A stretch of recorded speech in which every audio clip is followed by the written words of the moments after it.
مسابقه شطرنجی برگزار شد در هفته اخیر که آتوسا پورکاشیان از ببخشید در رو نگاه می‌کنم چون عادت داشتیم میگیم از ایران، از آمریکا در مقابل سارا خادم الشریعه از اسپانیا بود. داور کی بوده باشه خوبه، خانم شهره بیات از انگلستان. یعنی فکر کنم مثلا میرفتی سرباز سپیدو برمی‌داشتی اون منم ایرانی ام سربازه.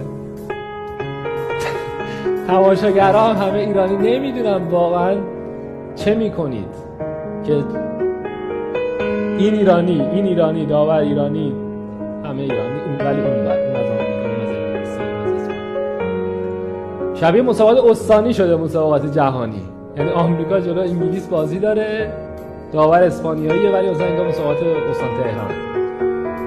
همین خبر با همین اسما اخبار 13 و 15 قدیم پخش میشد. قد ندونستی من رفت. خیلی هم خنده نداره خیلی هم مسئولین اصرار دارن که درها باز اینا برگردن چیکار کنن؟ آقا شطرنج بازای ما یه مسابقات خیلی مهمی داشتن آنلاین برگزار میشد. فکر کنم زمان کرونا بود. مثلا سربازو حرکت داده بود، وایساده بود گفته بود این چرا اصلا حرکت نمیکنه. 2 ساعت بعد فهمیده بود که اینترنتش قطع شده. اون حرکت کرده قطعا و اینو زده احتمالاً.